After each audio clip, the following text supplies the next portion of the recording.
Siendo que la sabiduría es tan importante que el dinero, una vez yo le pregunté a Dios, oh Dios, ¿por qué dices que es más importante la sabiduría que el dinero? Porque la mayor parte de la gente diría, bueno, yo prefiero 1000 veces tener dinero que sabiduría.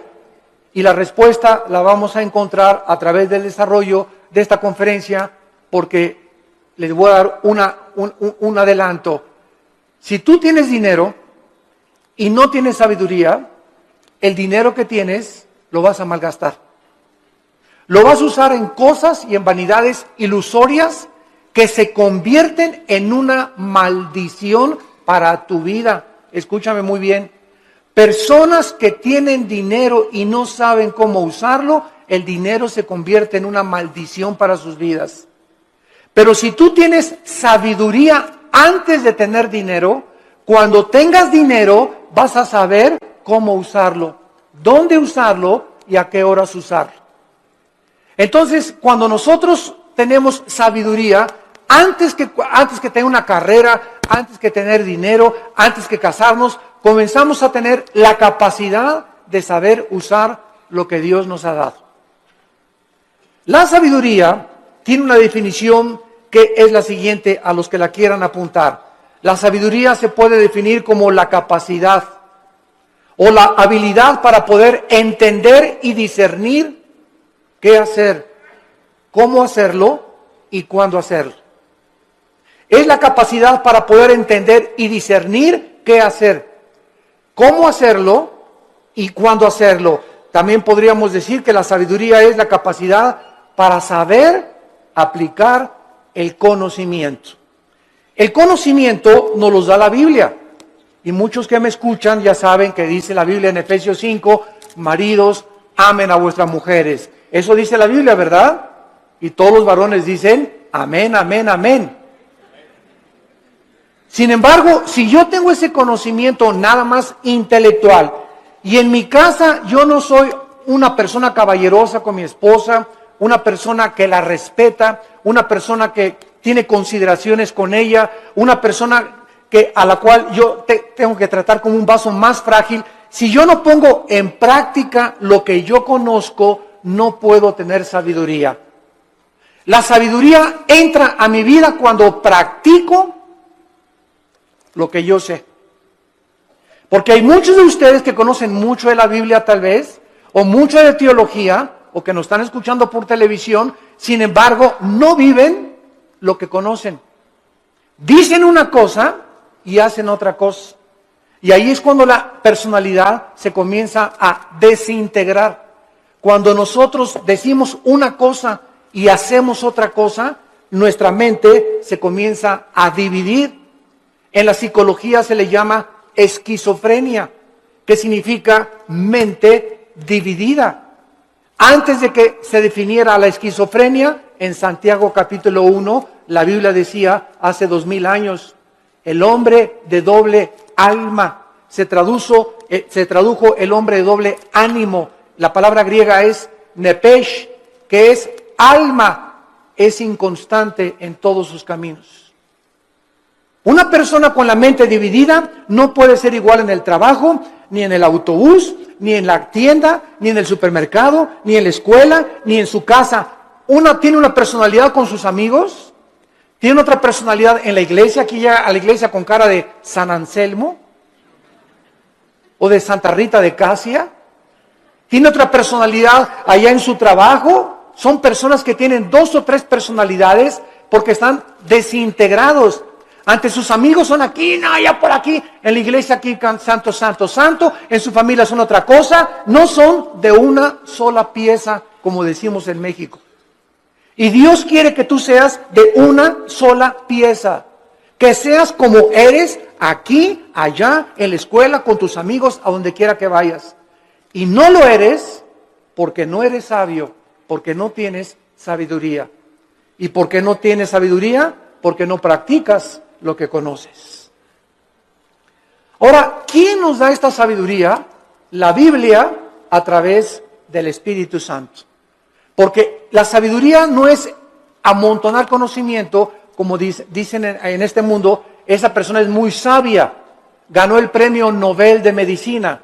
ganó el premio Nobel de literatura y se les consideran, o el científico Stephen Hawking en Inglaterra, que es el científico más grande ateo del mundo, lo considera una persona sabia.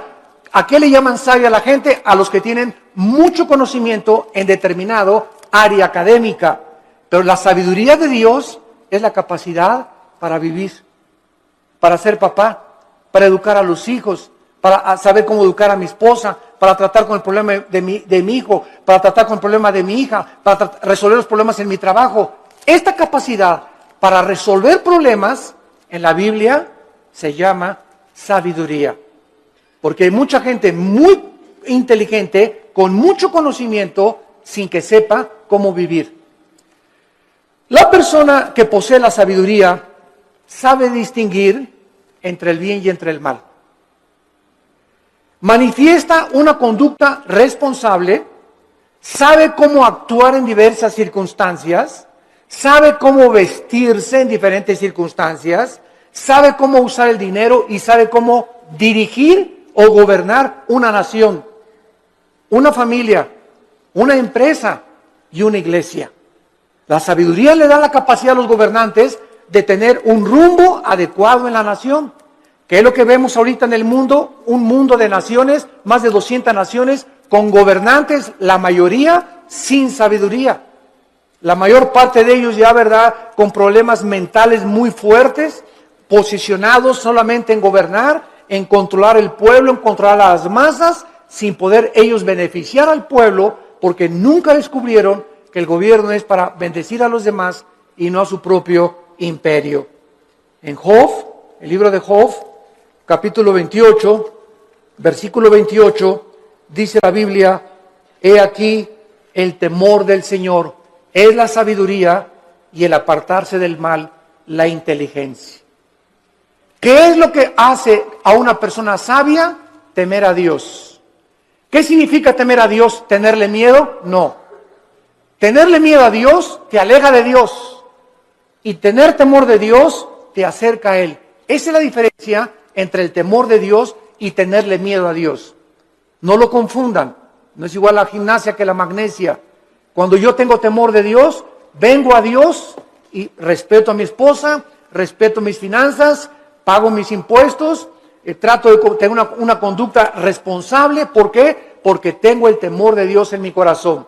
Muchos de ustedes hacen lo que hacen porque no tienen temor de Dios. Muchos de ustedes, cuando nadie los ve, cuando están jóvenes, se besan, se abrazan, abusan de las caricias y se dicen cristianos. ¿Por qué lo hacen? Porque no tienen temor de Dios. Muchos varones viajan y cuando se meten a un hotel, no está la esposa, no hay nadie, alquilan una película pornográfica. ¿Por qué lo hacen? Porque creen que nadie los ve.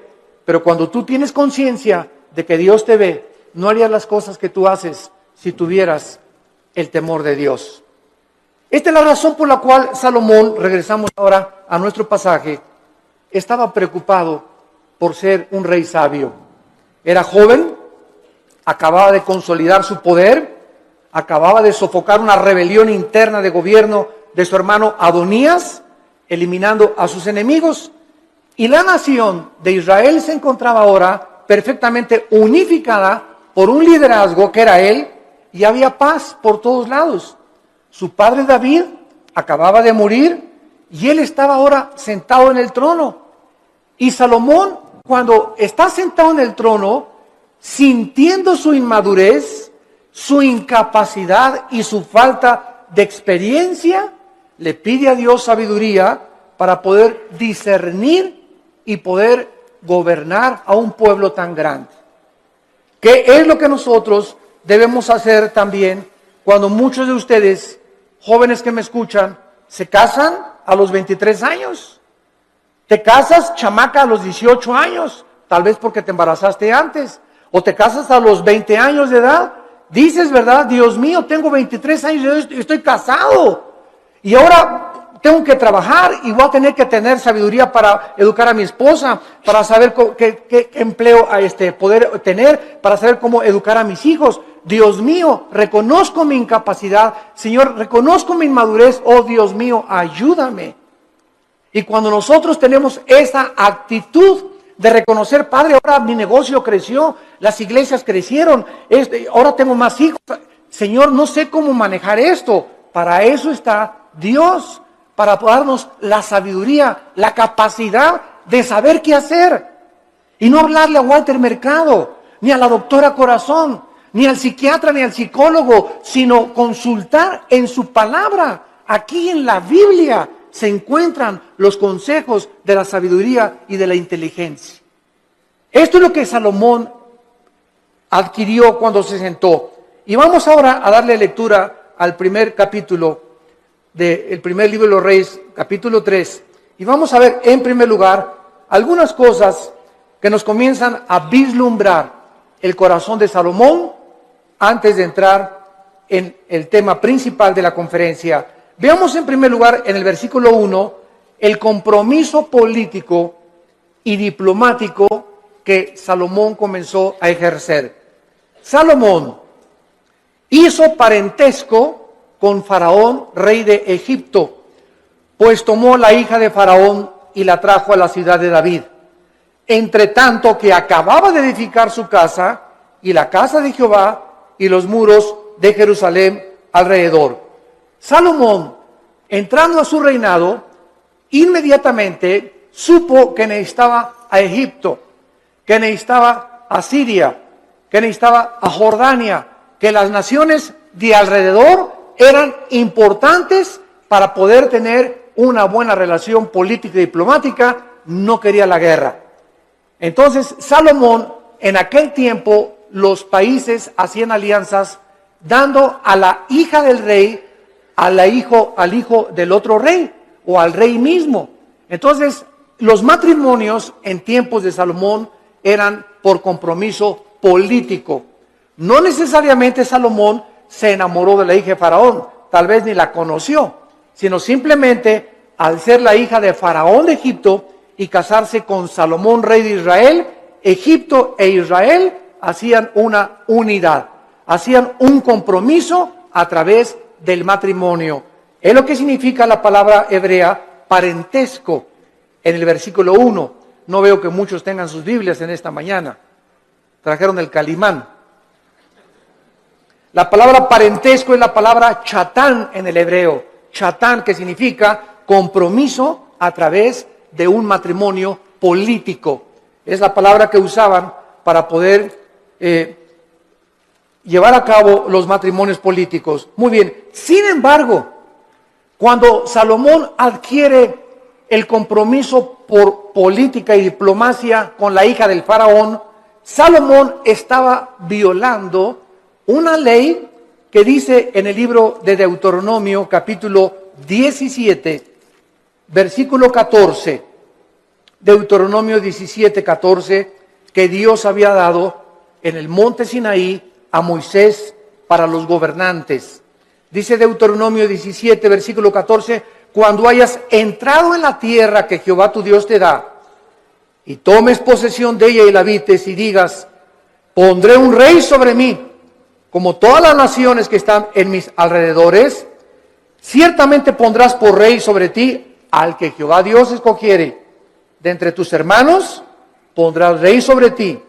No pondrás hombre extranjero que no sea tu hermano, pero él no aumentará para sí caballos, ni hará volver al pueblo a Egipto, con el fin de aumentar caballos, porque Jehová los ha dicho, no se vuelvan nunca por este camino. Versículo 17, ni tomará para sí muchas mujeres.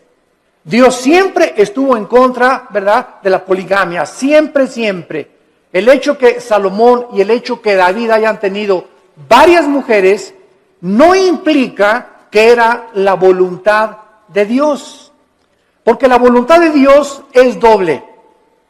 La voluntad de Dios es permisiva y la voluntad de Dios es directiva.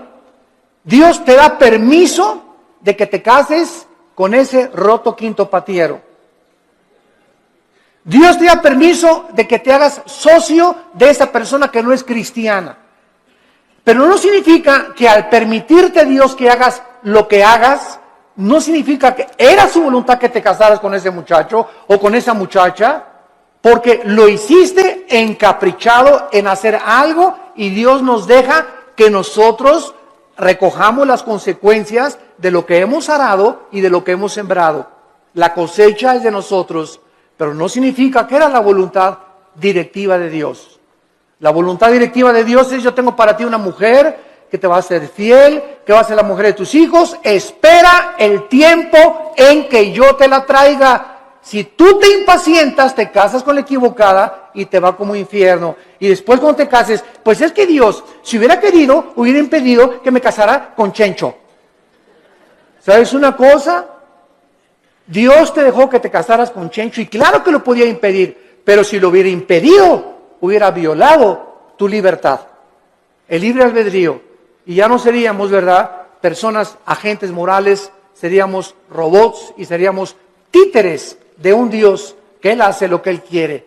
Y Él nos ha dado el libre albedrío para que seamos responsables de las decisiones y las consecuencias que las decisiones que hagamos vamos a recoger. Vamos a ver después cómo acabó Salomón precisamente por estas decisiones equivocadas que llevó a hacer. En segundo lugar, dice el versículo 2 que hasta entonces, o sea, hasta el tiempo de Salomón, el pueblo sacrificaba en los lugares altos, donde regularmente los paganos hacían los sacrificios. Y Dios nunca quiso que Israel sacrificara en los lugares altos, pero hasta que Salomón acabó el templo y se ofrecieron sacrificios en el lugar donde Dios quiso que se ofrecieran, Dios permitió que se llevaran a cabo sacrificios en los lugares altos. Dice el versículo 2, porque no había casa edificada al nombre de Jehová hasta aquellos tiempos. Salomón tenía una capacidad, en segundo lugar, como constructor. Si ustedes leen todo el primer libro de Reyes, es increíble la arquitectura, la hermosura de la decoración del templo de Salomón, de los cuadros que mandó traer. Tenía 12, su trono tenía leones de oro en las escaleras. Su trono donde Salomón se sentaba era de oro puro. Nunca ha habido, nunca en la historia, ni Bill Gates, ni el señor Slim, ni los Kennedy, ni los Rothschild, ni ningún millonario ha tenido el dinero que ha tenido y las riquezas del rey Salomón. Pero al mismo tiempo que Salomón ha tenido las riquezas inimaginables que cualquier persona haya podido alcanzar, ni los árabes tampoco, ni los sheiks en Arabia, Salomón al mismo tiempo, vamos a ver, era el hombre más sabio de toda la historia que ha existido. El hombre más sabio, imagínense, tenía millones de billones de riquezas y al mismo tiempo tenía la sabiduría que al final de su vida la hizo a un lado y pues ya es otro cantar, ¿verdad? Él se aparta de Dios, apostata y después regresa a Dios y escribe el libro de Eclesiastés, que es el compendio de sabiduría después de Proverbios más grande de toda la Biblia, el libro de Eclesiastés. Muy bien, ahora sí, vayamos a comenzar a analizar esta oración que Salomón, consciente de su inmadurez, comienza a hacerle a Dios.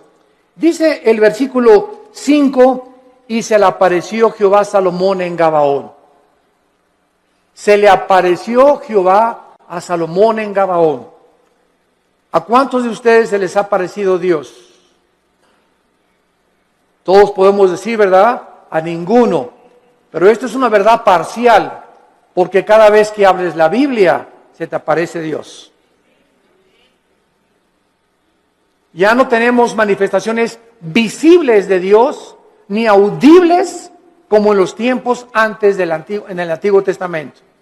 Pero ahora nadie puede decir, bueno, si a mí se me aparecía Dios, ¿sabes una cosa? Ahora no solamente se le apareció Dios para decirle algunas cosas, sino que ahora tenemos todo el consejo de Dios en la Biblia. Todo lo que Dios tenga para decirnos ya se encuentra en la Biblia. Después de la Biblia no hay nada más que Dios nos tenga que decir. Por eso la Biblia es un libro sellado. El que le agregue algo a estas palabras o el que le quite algo a estas palabras, dice Apocalipsis capítulo 22, las maldiciones de este libro caerán sobre esa persona. Por eso cuando oímos, ¿verdad?, que tantas cosas de profecías, y el Señor me dijo que iba a entrar una muchacha con vestido verde y vas a casar con ella.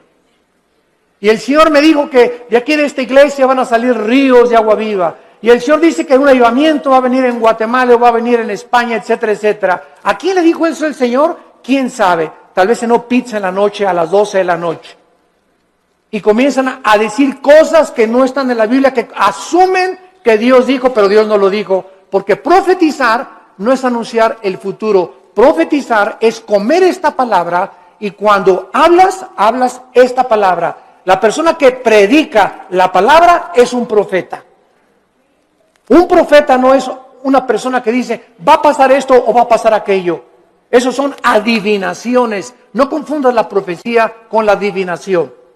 Ahora, en el Antiguo Testamento había videntes. La palabra naví en el hebreo, que se les dio profecías del futuro. Todo lo que va a pasar ya está escrito en la Biblia. Cuídense cuando va a temblar en Toluca en febrero del 2011. Y el Señor me dijo que a las 10 de la mañana, cuídense, hermanos y hermanas en Cristo, de todas estas falsas profecías. A la luz y al testimonio. Si no es a la palabra de Dios, no les ha amanecido, dice el profeta Isaías.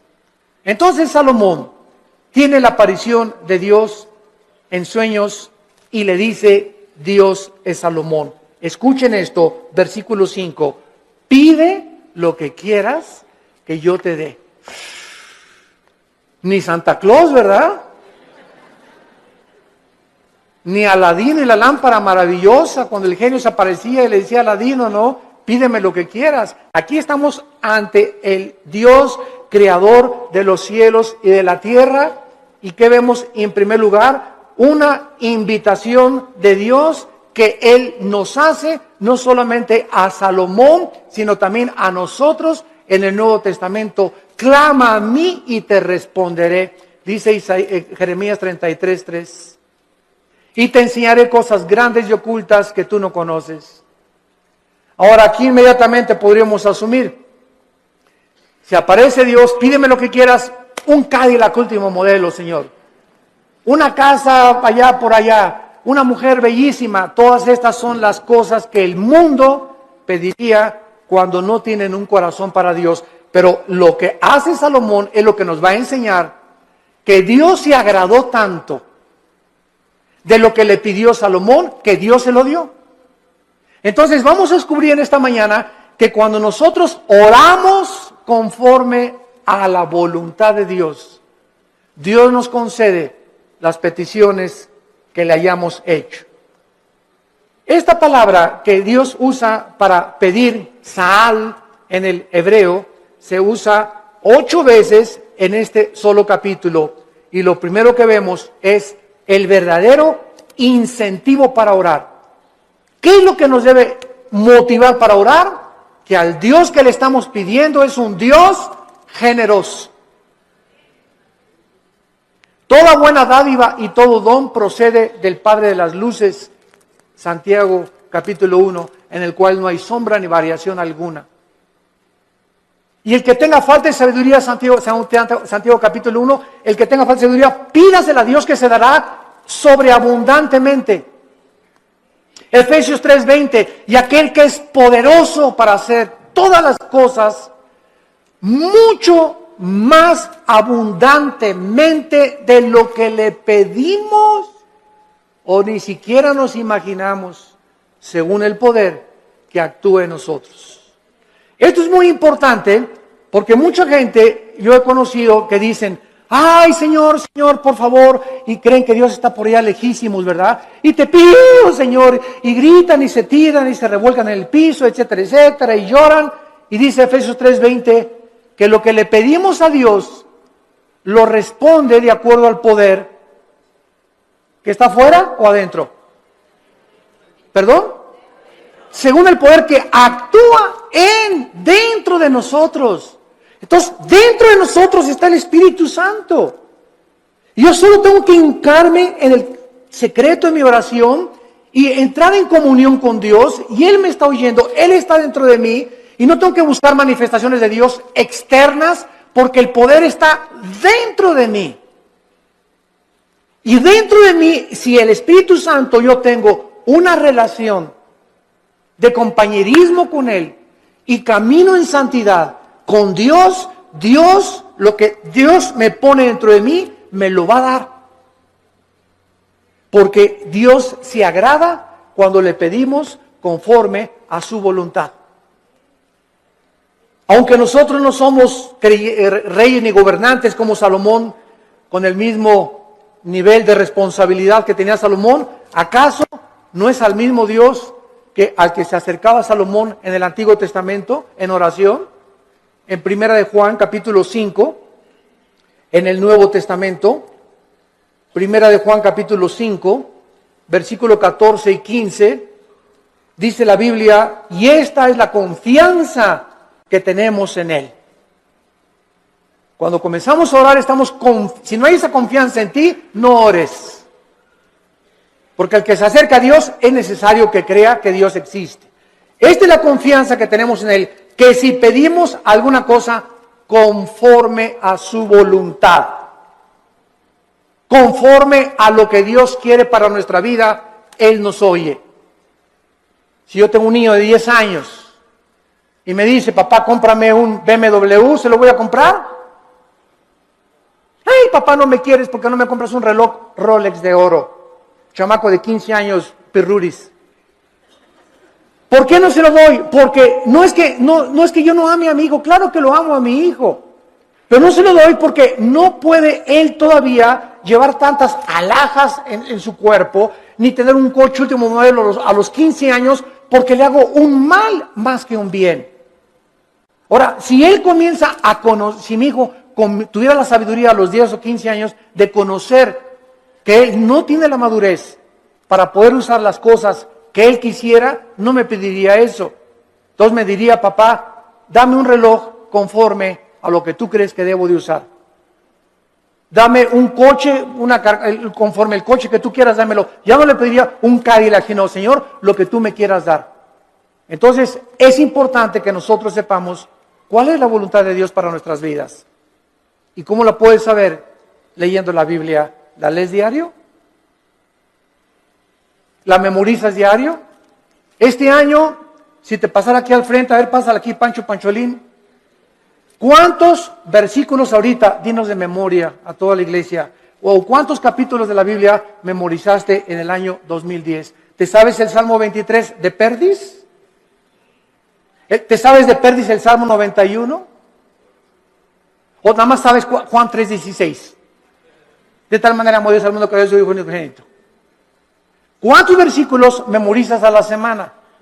Si tú no memorizas la palabra de Dios no la puedes guardar en tu mente. Si no la guardas, no la puedes meditar. No puedes pensar en ella, murmurarla, reflexionar en ella, ponderar en ella, porque necesitamos memorizarla, masticarla, asimilarla y guardarla en nuestro corazón. Y ahí se queda, y largura de días y años de vida y paz te aumentarán, y la sabiduría comenzará a manifestarse en tu vida. Hermanos, el cristianismo no venía aquí solamente el domingo, de 9:30 a 11 de la mañana, o de 12 a 3 o al servicio a la iglesia que tú vayas. El cristianismo es creer lo que Dios dice. Josué de día y de noche medita en este libro de la ley, le dijo Dios en Josué 1:8 y 9, para que prosperes. Ay, hermano, no salgo de perico perro. Y en el 2010 no me alcanzó ni para la colegiatura, no tengo ni para el aguinaldo, no tengo esto, no tengo aquello. Y Dios te pregunta, ¿y por qué si tienes un padre millonario? Es como el que estaba sentado ahí en la banqueta sin zapatos y con un taquito y nada más así. Y llega una persona, ¿y quién eres tú? Soy hijo soy hijo del rey de Inglaterra. ¿Y por qué estás ahí sentado en la banqueta? Y traía el muchacho una chequera aquí. Pues porque no creo que mi papá me vaya a lo que me tenga. Mira, la chequera la tienes en blanco y tu papá te dio la chequera en blanco para que pongas la cantidad de los cheques que tú quieras. No tienes por qué estar como un limosnero pidiendo en la calle. Y la chequera es la Biblia. Tenemos la chequera de Dios para que la guardemos aquí en nuestro corazón y no andemos ahí mendigando ni causando lástimas. Tenemos un Padre que nos quiere dar todo, pero ¿por qué no nos los da? Porque le pedimos conforme a nuestros gustos. Le pedimos cuando lo necesitamos, cuando tenemos una tragedia, cuando viene un problema moral, cuando nos enfermamos, cuando estamos en el hospital. Señor, ayúdame. Señor, te pido, mi hija se fue a mi casa. Ayúdame con este negocio. Y ya no tengo dinero y no me alcanza. Pero los días anteriores, los meses anteriores, ¿has tenido compañerismo con Él? ¿Lo has amado con todo tu corazón? ¿Eres santo? ¿Amas a tu esposa? ¿Bendices a tus hijos? ¿Les enseñas la palabra de Dios a tus hijos? ¿Eres honesto en tus negocios? Entonces Dios no puede darte, porque el que es infiel en lo poco, en lo mucho lo es. Si Dios te bendijera y te diera y te ayudara, te echaría a perder, porque no tienes la sabiduría para vivir y tener lo que Dios te quisiera dar. Reflexionen y mediten en esto profundamente, santos de Dios. A continuación, dice el versículo del 6 al 8, no solamente que tenemos el incentivo para orar, la generosidad de Dios. Ahora veamos el fundamento de la oración. La seguridad de que Dios nos va a oír. Dice el versículo 6 y 7, Primera de Reyes capítulo 3, si Salomón dijo: dame un Cadillac, hazme millonario, dame $1,000,000 y le doy $500,000 de ofrenda a la iglesia. Es la oración de casi todos los cristianos. Bendíceme, Señor, si me das 5 millones de pesos, te prometo que le doy 3 millones de pesos a la iglesia. ¿Sabes una cosa? Tú dices, ¿cuánto tienes ahorita en el bolsillo? Pues ahí tengo como unos 5,000 pesos. Primero sé fiel con los 5,000 pesos antes que me pidas 5 millones de pesos. Y si no has sido fiel con lo poquito que te he dado, tampoco lo vas a hacer cuando yo te lo dé. A mí no me ves la cara, dice el Señor. Dios no puede ser burlado. Entonces tenemos que entender eso, ¿verdad? Vean ustedes ahora, cuando Dios le dice a Salomón, pídeme lo que quieras. ¿Por qué Dios le concedió a Salomón lo que le concedió? Salomón le contestó, en primer lugar, tú hiciste gran misericordia a tu siervo David, mi padre. En primer lugar, recuerda, antes que nada, antes de pedirle, recuerda lo que él había hecho con su padre anteriormente. Dice a continuación, porque él anduvo delante de ti en verdad, en justicia y con rectitud de corazón para contigo. En segundo lugar, recuerda que su padre recibió de Dios lo que recibió porque David anduvo en integridad. ¿Qué es integridad? Hacer lo que nosotros decimos. Vivir lo que nosotros predicamos. Si tú predicas una cosa y vives otra cosa, no eres una persona integral, íntegro. Te estás desmoronando, te estás desintegrando, tu mente se está dividiendo y se puede dividir en 2 partes, en 3 partes, hasta en 4 partes. Y después los psicólogos entran y dicen desórdenes múltiples de la personalidad humana.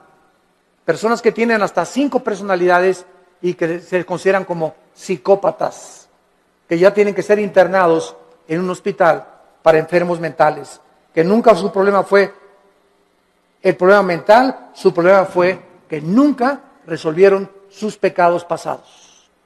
No quisieron oír la voz de Dios en sus corazones. En tercer lugar, dice David, y tú le has reservado esta tu gran misericordia en que le diste hijo que se sentase en su trono como sea en este día. Salomón, antes de pedirle nada a Dios, recuerda que el hecho de que él esté sentado donde él está sentado como rey, no es porque él lo mereciera. Era inmaduro, no había hecho nada para Dios, estaba construyendo apenas el templo, sino que Salomón dice, yo estoy como estoy y yo estoy como rey de Israel porque tú hiciste un pacto con mi papá. Y por la misericordia que le tuviste a mi papá, yo estoy sentado aquí. Yo no merezco estar sentado aquí. Lo estoy por causa de la misericordia que tú tuviste para con mi padre. Y esto es algo muy importante porque muchos de ustedes están donde están por las oraciones de tu mamá, por las oraciones de tu padre, tal vez las oraciones de tu abuelo que tú no llegaste a conocer, pero Dios nos ha prometido, la generación de los justos será bendita.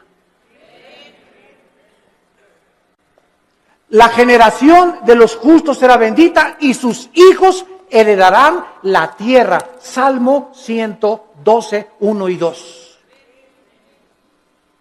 ¿Qué significa esto? Que aunque tengamos nosotros todavía hijos que vemos que no vienen al camino, yo conozco muchos grandes hombres de Dios, muchos misioneros que murieron y sus hijos no eran cristianos y se salvaron después de que se murieron los papás. Pero Dios cumplió su palabra. Entonces, el hecho que muramos y no alcancemos a ver a muchos de nosotros, a todos nuestros hijos salvos, no implica que Dios no va a cumplir su palabra. Dios va a cumplir su palabra. Y nuestros hijos son benditos. Y aunque ahorita pertenezcan muchos al diablo, Dios los va a arrebatar de sus garras. ¿Y sabes por qué? Por la misericordia que Él tiene con nosotros, sus padres, que caminamos con Él. Pero si tú no eres un padre que caminas con Dios, si tú no eres un padre fiel con Dios, si tú no caminas en santidad, estas promesas no pueden tener cumplimiento. Y vemos enseguida cuando le dice Dios, cuando le dice Salomón en el versículo 6, finalmente, tú le has reservado esta misericordia en la que le diste, hijo, que se sentase en su trono, como sucede en este día. Vemos la fidelidad de Dios de una forma maravillosa. Y dice la Biblia en el versículo 7, ahora pues Jehová Dios mío, o sea, habiendo reconocido Salomón la misericordia que Dios tuvo para con su padre, y el hecho que él esté donde está, que lo hacía indigno, tú me has puesto a mí, tu siervo, por rey en lugar de mi padre, y yo soy joven, y no sé cómo entrar ni salir, y tu siervo está en medio de tu pueblo, al cual tú escogiste, un pueblo grande que no se puede contar, ni tampoco enumerar.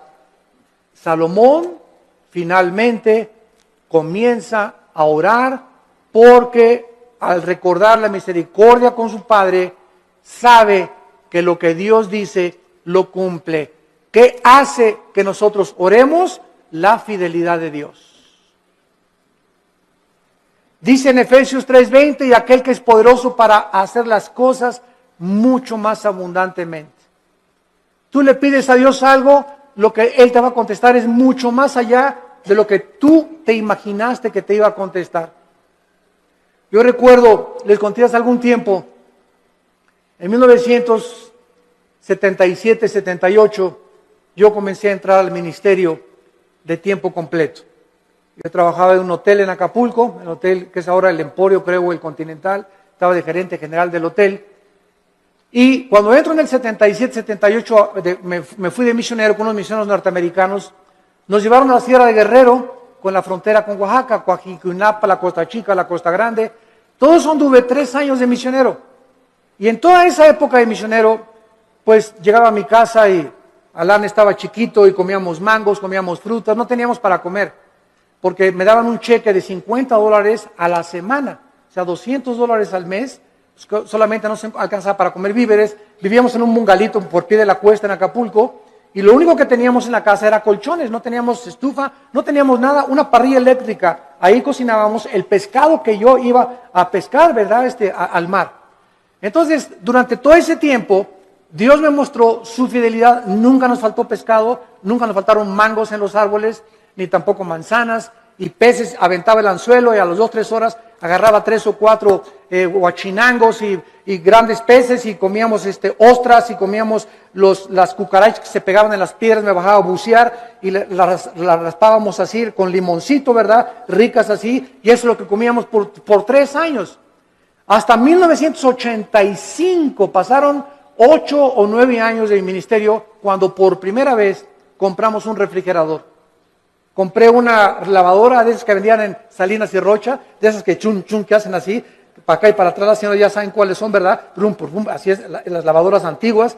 Pagué como 3 años en pagarla, y hasta el 85 me regalaron una camioneta combi usada con 80,000 kilómetros, y en esa nos transportábamos después de tantos años de caminar y conocer a Dios. Entonces, Dios es fiel, pero Dios no te da las cosas así. Y ahora todo el mundo quieren casarse, ya quiero un plasma, y quiero tapetes persas, y cortinas que vengan de España, y cuadros aquí, y quiero un coche último modelo, y ya todo el mundo ahorita es una ambición, pastores que ya quieren una iglesia grande, ya quieren 500 personas, etcétera, etcétera, cuando no saben que irá andando y llorando el que lleva la preciosa semilla y regresará con gozo trayendo las gavillas. Hay que arar y arar y arar la tierra y caminar y arar. El ranchero va rompiendo la tierra y primero aras, primero rompes, sudas lo que tú estás haciendo y después ya vienes y siembras la semilla y después viene la tercera fase que es la cosecha. Tenemos que arar, tenemos que sembrar y tenemos que cosechar. Pero si tú no trabajas, si tú no aras y no siembras, ¿por qué esperas recoger? Entonces tú no vas a recoger nunca en la vida lo que nunca has sembrado, en lo que nunca has trabajado.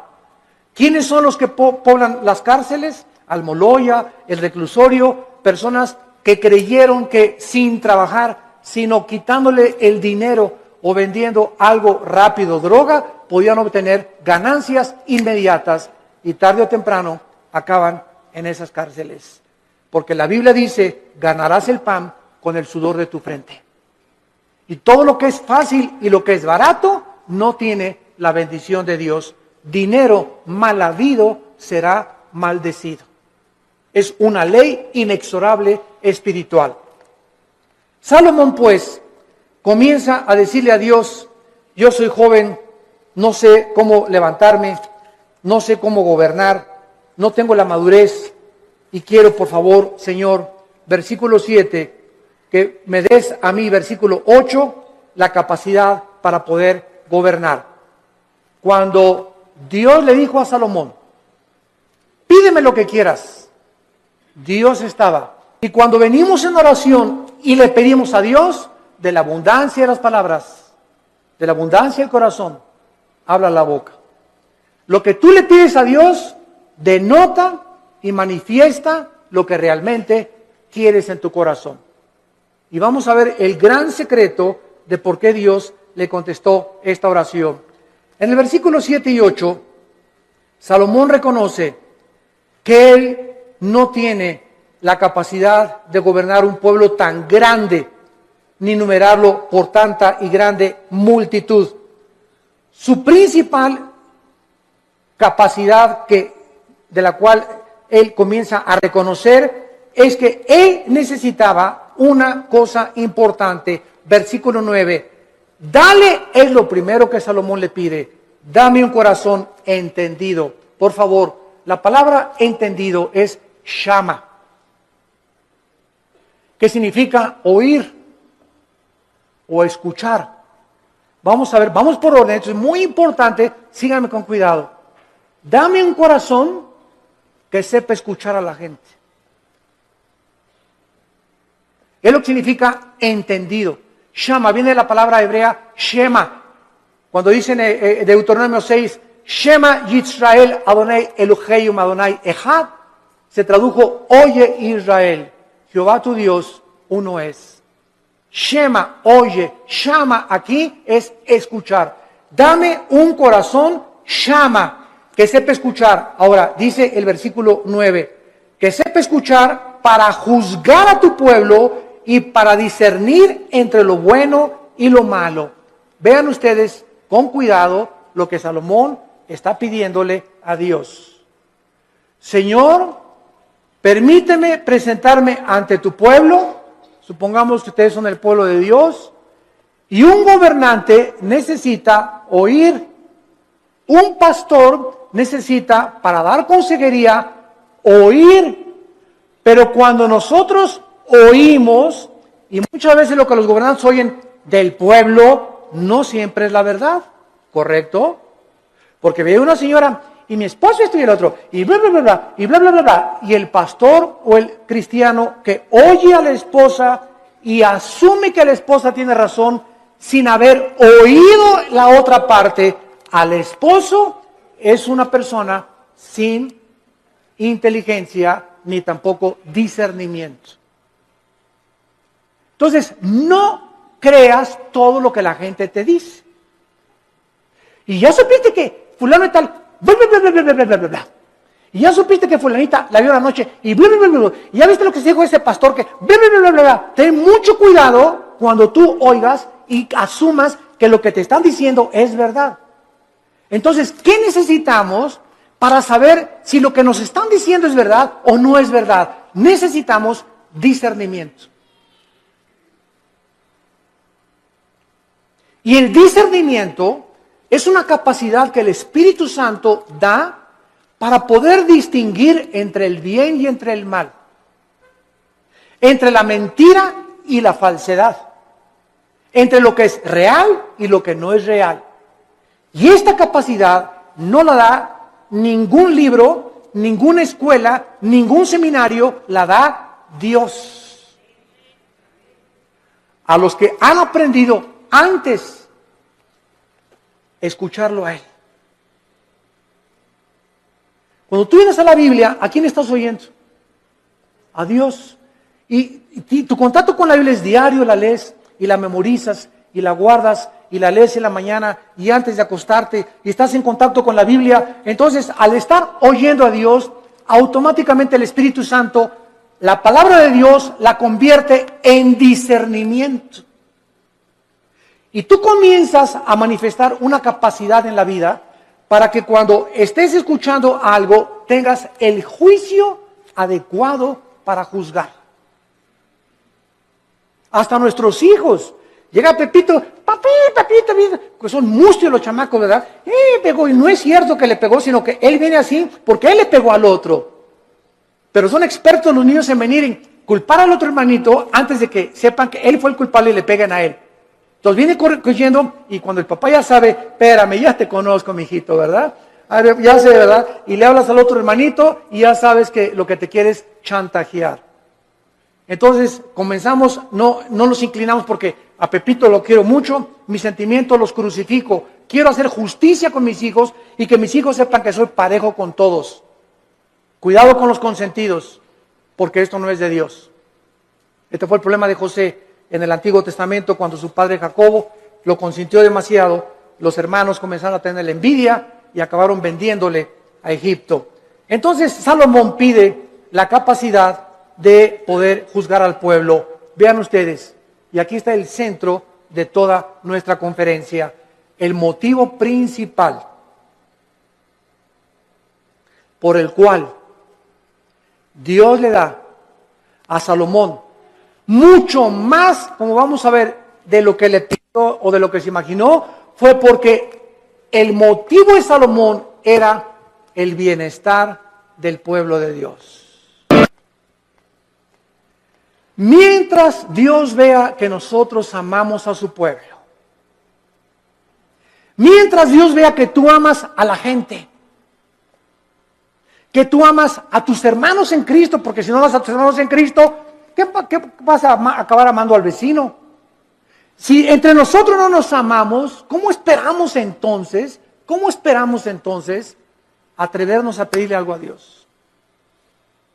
Si entre nosotros nos volteamos los cañones unos contra otros y nos atacamos unos a otros, y atacas a ese pastor, y atacas a ese hermano, y a ese coordinador, y ese decán, y ese seguridad afuera que me dijo que no me estacionara aquí, y tú qué te crees que no sabes quién soy yo, y tenemos esa actitud de siempre autoritarismo, y siempre soberbia, y siempre mis intereses, y yo, el rey del yo. ¿Cómo puedes entonces esperar tener sabiduría, inteligencia y discernimiento espiritual? Nunca lo tendrás. Porque Dios quiere que seamos humildes unos con otros, que nos perdonemos unos a otros, que nos aceptemos con todos nuestros defectos, unos a otros, que nos toleremos y nos aguantemos como Cristo nos perdonó y nos soportó en la cruz. Y si Dios me aguantó con todo el costal de barbaridades y de cochinadas y de pecados que yo traía y fueron puestos en la cruz, ahora me dice Dios, ve y tú haz lo mismo con los demás. Ama a mi pueblo, dice el Señor, porque por el amor que os tuviereis, el mundo sabrá que sois mis discípulos. Pero si estamos entre nosotros con celos y envidias, y críticas, y calumnias, y maldiciones, y esto y el otro, y por aquí y por allá. Es un pueblo carnal. Son los que se van a quedar en el desierto. Nunca van a entrar a Canaán. Nunca tendrán la bendición. Nunca tendrán respuesta a sus oraciones, porque nunca quisieron morir a sí mismos.